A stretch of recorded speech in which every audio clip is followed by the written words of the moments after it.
Baik, kami silakan saudara untuk menyampaikan intisari dari rancangan proposal tesis ini. Silakan. Bismillahirrahmanirrahim. Assalamualaikum warahmatullahi wabarakatuh. Terima kasih kami ucapkan kepada Bapak Profesor Dr. Joni Rahmat MSI sekaligus selaku pembimbing 1 dan penguji 1 saya. Kemudian terima kasih yang setinggi-tingginya pada Bapak penguji 2 sekaligus pembimbing 2 saya, Bapak Dr. Andos Untung Waluyama PhD. Kemudian penguji 3 sekaligus Bapak Kaprodi selaku penguji 3, Bapak Dr. Haji Sudirman MPD, dan penguji 4 yang kebetulan beliau pernah menulis di salah satu pengantar buku ketika diterbitkan beberapa tahun yang lalu, Bapak Muhammad Mustari MA PhD. Terima kasih atas kehadiran Bapak pembimbing dan penguji pada kesempatan pagi hari ini. Baiklah, proposal seminar untuk tesis saya mengangkat tema tentang penerapan sekolah perjumpaan di SMA 1 Gunung Sari. Jadi ini adalah sekolah yang berada di Kecamatan Gunung Sari, Kabupaten Lombok Barat, berbeda dengan lokasi tempat tugas saya di SMA 1 Narmada. Dalam seminar kali ini saya mengangkat tema ini berdasarkan latar belakang. Yang pertama itu tentang ada kesenjangan penelitian sebelumnya tentang evidence gap tentang implementasi pendidikan karakter yang ada di sekolah itu.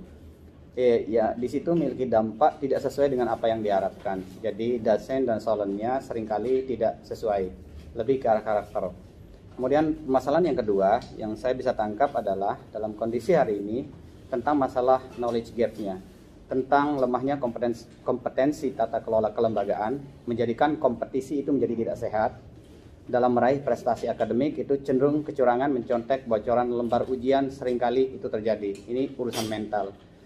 Oke, mungkin agak abstrak nanti, tapi saya ingin mencoba melihat kondisi ini untuk bisa kita konkretkan dalam kegiatan sekolah perjumpaan yang ada di Gunung Sari nanti seperti apa. Kemudian latar belakang yang ketiga tentang empirical gap-nya, tentang semakin tampak gaya hidup konsumtif yang dipamerkan sebagai ajang pertunjukan identitas kelas sosial dan kekayaan dengan motif ekonomi. Tujuan-tujuan menciptakan teknologi mesin dan alat pun, termasuk mengalokasikan sumber daya, itu justru mengarah pada eksploitasi dan tujuan penguasaan pasar, karena ini problem modernitas. Kemudian problem yang kita lihat sebagai current reality, sebagai isu etik kelembagaan itu adalah aktivitas hubungan dengan sesama itu menjadi pola komunikasi itu menjadi cenderung transaksional.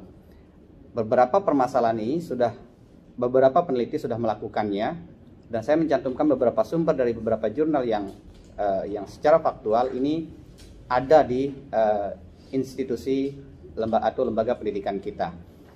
Atas dasar latar belakang masa ini, apa dampaknya? Dampaknya adalah menghasilkan manusia yang cerdas secara kognitif, mapan secara ekonomi, namun rendah etika dan tidak berjiwa. Ini yang disebut sebagai pathological ethic. Oleh karena itu, karena ada masalah, kemudian dampak yang kita rasakan dalam kondisi seperti ini, maka prototipe perilaku realitas empirik yang harus kita buat, maka kita perlu ada formula yang kita harus buat dalam rangka bersama-sama menyelesaikan permasalahan etik ini, permasalahan tentang mental sebenarnya. Dalam hal ini, current reality yang tadi, dari latar belakang masalah tadi, kondisi yang terjadi, itu harus kita lakukan assessment, evaluasi. Berdasarkan evaluasi itu, tetapi kita harus memiliki setidak-tidaknya ada ideal state sebagai prototipe kita. Ada kondisi ideal, bagaimana kemudian perilaku itu harus kembali kepada yang seharusnya, bukan kita mengikuti pola apa yang terjadi hari ini. Jadi di situ dibutuhkan strategi dalam rangka memperkecil gap-gap tersebut, kesenjangan-kesenjangan yang terjadi, yang menjadi masalah di dunia pendidikan kita. Apa bentuknya? Kita kebetulan di sini ditawarkan model sekolah perjumpaan sebagai model pendidikan karakter, sebagai etik, yang dirancang sebagai salah satu upaya dalam rangka menormalisasi relasi sosial yang model pelaksanaannya dibuat generik, harus bisa digunakan di mana saja, harus mudah dan harus murah dalam konteks yang berbeda, termasuk dalam institusi pendidikan. Pemodelan ini harus mampu menyelesaikan permasalahan itu sebagai alat ujinya. Jika masih terjadi permasalahan, berarti peneliti saya sendiri akan melakukan sejauh mana gap yang terjadi dan apa problem yang akan terjadi di lapangan nanti saat penelitian. Itu harapan peneliti. Kemudian fokus dan subfokus masalah. Ada 3 fokus dan subfokus masalah di sini. Fokus masalah saya adalah penerapan model sekolah perjumpaan dalam pengelolaan pendidikan. Jadi murni berfokus pada bagaimana sekolah perjumpaan itu diterapkan berdasarkan teori-teori yang sudah dimiliki. Kemudian subfokus yang ada itu ada 2. Jadi satu sebagai fokusnya sebagai bagaimana penerapan itu, subfokusnya tentang bagaimana aktivitas pembelajaran itu tentang nilai-nilai yang dibelajarkan di institusi tersebut. Kemudian subfokus yang keduanya adalah bagaimana keberlangsungan dan kondusivitas lingkungan internal maupun eksternal, lebih ke arah komunikasi, bagaimana membangun hubungan di lembaga atau institusi pendidikan SMA 1 Gunung Sari. Kemudian ada pun rumusan masalah yang saya angkat dalam hal ini adalah yang pertama, bagaimana penerapan sekolah perjumpaan di SMA 1 Gunung Sari dalam meningkatkan kualitas tata kelola kelembagaan. Rumusan masalah yang kedua adalah apa kemudian kelebihan sekolah perjumpaan sebagai model pendidikan karakter dalam membangun tata kelola kelembagaan di SMA 1 Gunung Sari. Kemudian rumusan masalah yang ketiga adalah apa kelemahan penerapan sekolah perjumpaan sebagai model pendidikan karakter dalam membangun tata kelola kelembagaan di SMA 1 Gunung Sari. Kegunaan penelitian secara teoritis ini berkaitan dengan bagaimana hasil penelitian itu dapat digunakan sebagai bagian dari pengembangan model yang dituangkan dalam bentuk gagasan dan konsep ilmu pengetahuan praksis. Dalam hal ini, teori ini tentang bagaimana konsep ilmu pengetahuan itu secara praksis bisa digunakan menjadi kegunaan praksis akhirnya nanti, hingga kegunaan praksis ini dalam memanfaatkan hasil tentang kemampuan memecahkan masalah-masalah yang bersifat praksis dalam dimensi etik. Nah, ini manfaat sekolah perjumpaan dalam harapan peneliti dalam hal ini. Kemudian kajian teoritik tentang deskripsi konseptual. Dalam penelitian ini saya mencoba melihat kerangka teori yang akan saya gunakan adalah dengan menggunakan kerangka universal pragmatik miliknya Jürgen Habermas. Di sini penggunaan bahasa dalam menentukan tindakan. Di sini sebenarnya Jürgen Habermas itu kan jelas berkontradiksi sebenarnya ini. Jürgen Habermas itu adalah seorang kritikus sosial mazhab Frankfurt, sementara Jerman ya. Sementara Jürgen Habermas justru mengambil 2 teori yang berseberangan dari mazhab yang dia anut. Dalam hal ini adalah John Searle dan John Austin. John Austin ini adalah mazhab Anglo-Saxon yang membahas tentang bagaimana linguistik bekerja, sistematika linguistik. Ternyata pandangan-pandangan John Searle dan Austin di sini digunakan di dalam universal pragmatik miliknya Jürgen Habermas. Padahal Habermas sendiri adalah concern terhadap ilmu pengetahuan tentang sosial kritik. Di mana Jürgen Habermas di sini dia membahas tentang bagaimana bahasa itu diberlakukan dalam institusi sosial. Di mana dalam teori John Austin sebagai linguistik pertama yang menerapkan tentang pragmatik, yang membahas tentang pragmatik, dia membahas tentang 3 konsep utama dalam pragmatik itu sendiri. Jadi karakter itu akan terbentuk menurut pandangan Jürgen Habermas nanti, dia akan terbentuk dari tindakan berbahasa seseorang yang didasari oleh mental state yang dikuatkan oleh John Searle sebagai muridnya. Oleh karena itu, John Searle itu mengkategorikan 3 kategori tindak tutur itu. Ada yang disebut sebagai lokusi, ilokusi, dan perlokusi. Lokusi itu adalah tindakan biasa, ucapan biasa. Ketika saya mengatakan bahwa ini adalah laptop, maka secara faktual empirik, maka ini adalah pernyataan saya sebagai sebatas informasi, hanya melihat kata kalimat yang ada di dalamnya. Berbeda dengan ilokusi. Nah, Austin melihat ilokusi inilah yang menjadi bagian perhatian serius bagi Habermas dalam rangka membangun teorinya. Oleh karenanya, ilokusi di sini tindakan dia berbahasa bukan pada makna semantiknya, tetapi lebih kepada makna bahasa itu sendiri. ketika tadi misalnya di presentasi pertama Pak Budi mengatakan, Pak Budi, saya haus. Makna semantiknya adalah bahwa Pak Budi sendiri sedang haus. Tapi kalau dimaknakan sebagai lokusi, dia hanya sekadar informatif. Tetapi ada maksud yang mestinya muncul di situ. Padahal maksud Pak Budi sebenarnya adalah bahwa saya ingin minum. Tanpa harus eksplisit dia mengatakan bahwa saya ingin minum dengan mengatakan dia haus. Bagi saya sebagai pendengar, harus memahami itu bahwa Pak Budi sedang berharap kepada saya bahwa saya ingin dia diambilkan air minum. Ini kalau dilakukan dalam institusi sosial, dalam universal pragmatik miliknya Jurgen Habermas, tindak tutur seperti ini harus bisa mengakomodir empati seseorang dalam rangka membangun empati pemahaman bersama kok di dalam satu komunitas atau ruang yang disebut sebagai ruang publik pada akhirnya nanti oleh Jurgen Habermas. Oleh karena itu, dengan melihat dua kondisi ini, tetapi oleh John Searle itu menangkap John Austin tidak spesifik mengungkapkan beberapa hal tentang konsep tindak tutur tadi itu, sehingga tidak mengklasifikasikan itu, sehingga John Searle menganggap itu ada yang harus ditambahkan, sehingga John Searle mengutarakan 5 konsep teoritik yang juga itu dibahas di dalam Jurgen Habermas pada nantinya.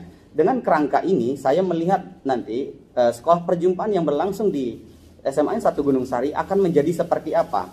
Kerangka teoritik seperti ini, mohon maaf, ini adalah kerangka teorik yang saya coba buat sehingga dengan pandangan Jurgen Habermas yang dengan mengambil insight teori yang berseberangan dengan mazhabnya, kemudian menjadi model sekolah perjumpaan. Apakah model sekolah perjumpaan yang akan terjadi di SMAN 1 Gunung Sari nanti itu, apakah sesuai dengan pandangan atau konsep yang dibangun oleh Jurgen Habermas, ataukah sekolah perjumpaan sudah memiliki model tersendiri yang dibangun berdasarkan beberapa teori yang ada. Korelasi ini nanti kemudian saya ingin melihat bahwa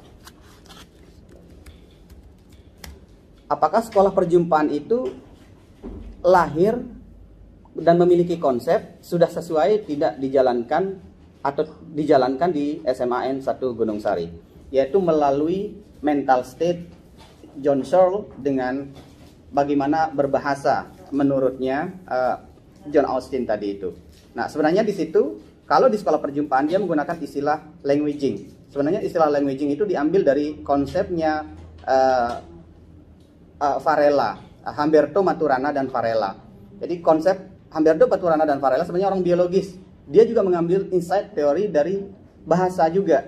Tapi dia lebih menekankan kepada bagaimana bahasa itu memiliki struktur yang sama dengan anatomi sistem dalam kerangka anatomi sistem pada manusia. Ini lebih ke arah teori sistem dia. Oleh karena itu, kerangka posisi penggunaan bahasa menurut Habermas, ketika dituturkan, kalimat harus diposisikan dan ditempatkan dalam kerangka 3 hal. Sehingga Habermas mengatakan ini adalah disebut sebagai kompetensi komunikasi. Kompetensi komunikasi ini dia harus melihat ada realita luar, ada realita dalam, dan ada realitas normatif yang dia menyebutnya sebagai itu. Bahwa realitas luar itu dunia objek, segala peristiwa di mana seorang dapat membuat sebuah pernyataan benar atau salah. Murni dia adalah proportional truth, bahwa segala kondisi itu hanya dilihat sebagai faktual, sebagai empirical reality, sebagai hal-hal yang nyata saja. Jadi tidak terkait dengan hubungannya dengan manusia. Apa yang dilihat maka itulah empirisnya. Berbeda dengan realitas dalam, di mana dunia pengalaman diekspresikan secara intensional oleh penutur. Ketika saya mengatakan bahwa A, maka saya mewakili bahwa itu adalah strukturnya A. Ketika saya mengatakan B, maka saya meyakini bahwa hal itu adalah B. Walaupun saya tidak melihat itu, dengan kepercayaan yang ada di dalam diri saya mampu mengekspresikannya dengan cara sendiri. Itu disebut sebagai subjective truthfulness. Mungkin nanti kita akan temukan beberapa buku di dalamnya, ada mindfulness misalnya, beberapa konsep yang akan dibahas juga, tapi saya tidak mau mengarah ke sana karena fokus penelitian saya bagaimana penerapan sekolah perjumpaan ini dengan pendekatan mental state dan languaging tadi atau speech act yang digunakan dalam pola komunikasinya. Kemudian ada yang disebut sebagai realitas normatif oleh Habermas, di mana dunia sosiokultural yang terdiri atas nilai-nilai dan norma serta peran dalam aturan. Ini tempat perbedaannya. Kalau John Austin tidak melihat ada nilai-nilai, ada moral yang muncul di situ, Habermas melihat itu karena menyandingkannya dengan struktur bagaimana ilmu sosial itu harus bekerja.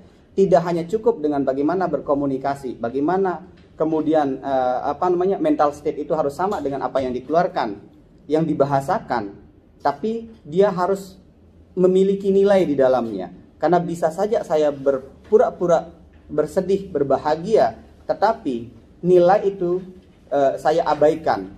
Di sini menariknya bahwa Jürgen Habermas melihat realitas normatif sebagai harus ada nilai, harus ada aturan, harus ada norma, harus ada moral yang muncul dari setiap tindak tutur itu. Sehingga dia menyebutnya sebagai bahwa tidak ada moral tanpa bahasa dan tidak ada bahasa tanpa moral.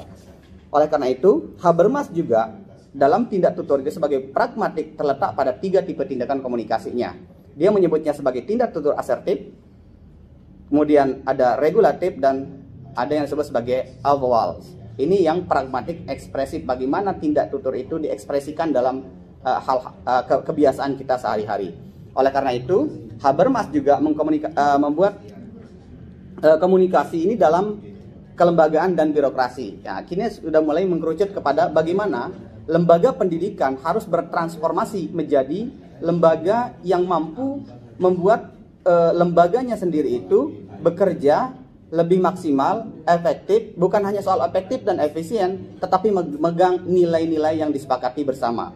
Nanti ada teori komunikasi, teori kesepakatan yang dikeluarkan oleh Habermas, itu juga sangat sering kita akan baca dalam beberapa konsep-konsep tentang demokrasi. Yang pertama adalah komunikasi itu nyawa demokrasi, dia bilang. Demokrasi, ini yang saya sebut di awal tadi, bahwa demokrasi deliberatif, untuk diuji, dikonsultasikan, dan dimusyawarahkan. Selalu prinsipnya itu adalah dialog. Untuk mencapai dialog itu, maka dibutuhkan ruang publik. Ruang publik ini harus memiliki beberapa persyaratan baru untuk menemukan suatu bentuk yang ideal. Apa bentuknya? Setiap orang harus mengutarakan kebenaran dalam setiap diskusi, dalam setiap dialognya. Kebenaran yang dikeluarkan, prinsip yang kedua, dia harus jujur mengatakan itu. Kalau tidak terjadi itu, maka yang terjadi adalah bias. Dia akan menjadi tidak relevan dengan apa yang seharusnya yang terjadi di dalam institusi pendidikan tersebut. Kemudian harus ada ketepatan antara apa yang dikatakan, kejujuran yang diungkapkan, itu harus tepat dengan ruang dan waktu ketika dia mengatakan itu. Itu prinsip empati nanti. Ketika ruang waktunya tidak tepat, maka itu justru tidak bisa digunakan, tidak bisa dilakukan. Kemudian lagi-lagi yang menarik dalam Habermas tentang teori pragmatiknya adalah bahwa setiap etika diskursus itu sebagai etika normatif dalam komunikasi. Di dalam komunikasi, dalam etika normatif yang dibangun oleh Habermas itu menunjukkan bahwa ada prasyarat juga. Ada prasyarat yang harus dibangun. Yang pertama adalah memiliki kompetensi komunikasi. Bahwa setiap orang harus memiliki bahasa yang sama untuk bisa dimengerti oleh setiap orang. Di sini letak problemnya nanti menurut pandangan saya juga nanti ketika pendidik dari pandangan teoretiknya saja. Tapi nanti kita akan mengenal konsep ini, memiliki kompetensi komunikasi ini. Mungkin sekarang di kompetensi yang kita maksudkan itu dalam suasana politik kita itu mungkin kompetensi dalam politik. Dalam hal ini kita memiliki wakil rakyat yang menjadi wakil kita untuk berbicara. Karena syaratnya adalah ada yang disebut sebagai kompetensi komunikasi. Nanti ada di buku-bukunya Habermas tentang keadilan, tentang demokrasi, itu juga banyak membahas tentang ini. Tetapi insight teorinya ternyata diambil dari sini, dari prinsip kompetensi komunikasi yang dibangun oleh Habermas sejak awal di tahun 1976. Oleh karena itu, prasyarat yang kedua adalah setiap peserta itu setara dan fair. Baru terjadi dialog. Komunikasi itu harus membuat kesetaraan antar orang per orang. Jadi tidak ada unsur tinggi rendah atau membedakan manusia dengan manusia yang lainnya. Dia harus memiliki prinsip yang setara. Baru terjamin bahwa kebenaran, kejujuran itu akan lahir dalam setiap tindak tutur komunikasi yang ada. Berikutnya adalah prasyarat yang ketiga, mengikuti aturan bersama. Ini prinsip-prinsip normatif tadi itu. Dia harus mengikuti aturan bersama itu dengan tanpa adanya diskriminasi antar orang per orang yang ada di sana. Oleh karena itu, yang mendukung beberapa penelitian dengan rangka teori yang ini, hampir beberapa yang membahas tentang sekolah perjumpaan, beberapa peneliti yang membahas tentang pendidikan karakter, peneliti berpandangan bahwa hampir tidak ada yang melihat pendidikan karakter yang dibangun di institusi sosial atau di institusi pendidikan yang dikaitkan dengan teori Habermas dengan menggunakan universal pragmatik. Ada satu teori satu jurnal atau satu peneliti yang saya temukan meneliti tentang bagaimana merdeka belajar itu dengan teorinya Habermas, tetapi bukan dengan menggunakan universal pragmatik, murni dengan teori sosial kritik dia gunakan. Sehingga universal pragmatik menjadi relevan, saya akan gunakan, peneliti gunakan dalam rangka penelitian kali ini.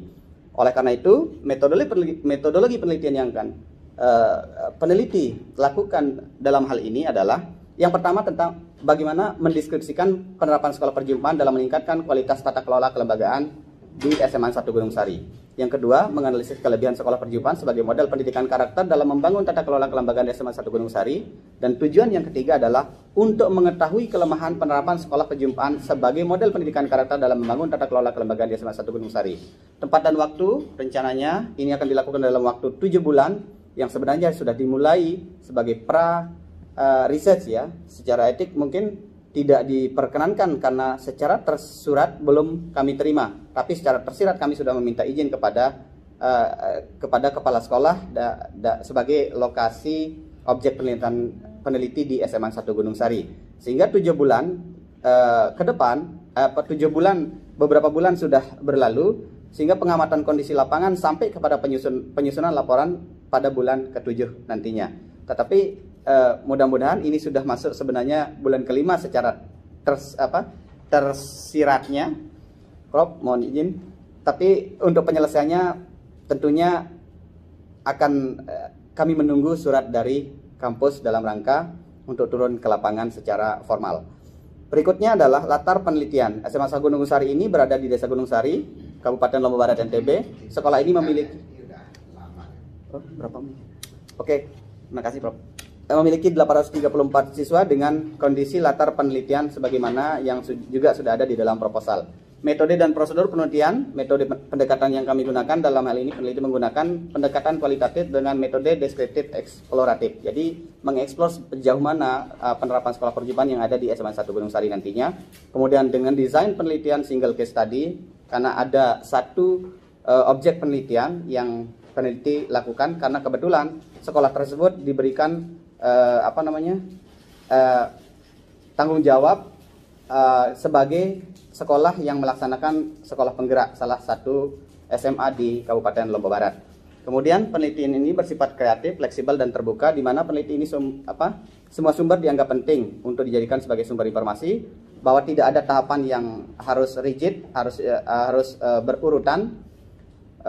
Dalam penelitian ini mulai dari observasi, wawancara dan studi dokumen nanti bisa bolak-balik dan bisa kembali nanti kepada observasi lanjutan pada tahap berikutnya.